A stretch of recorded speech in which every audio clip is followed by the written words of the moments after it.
大家好，我是萌萌。今天分享一个秘制辣椒酱的做法，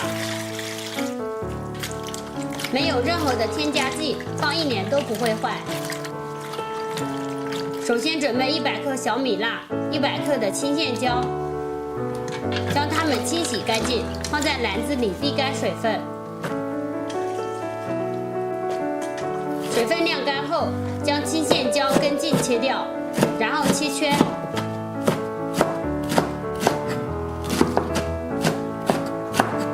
小米辣去掉根部，将它们切成圈。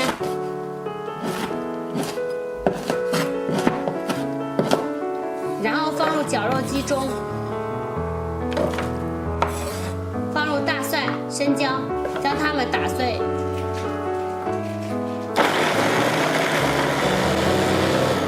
打碎以后，倒入大碗中，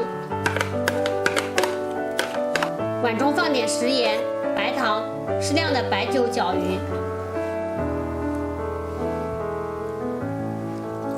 白酒能够增香，还能够防止腐烂。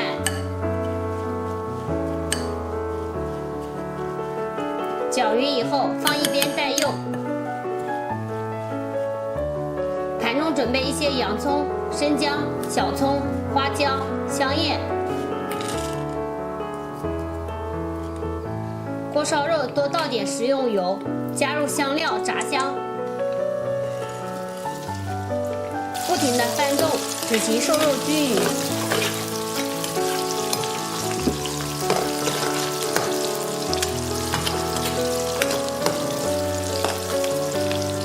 洋葱炸焦以后，将它们控油捞出来。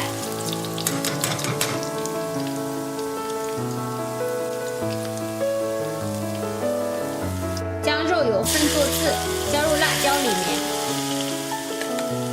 这个时候香味扑鼻而来，然后将它们搅拌均匀。现在这个辣椒酱就可以吃了。吃不完的可以装入无水无油的容器中，然后放进冰箱里冷藏保存，想吃随时取出来。这个辣椒酱拌饭或者配馒头都非常的好吃。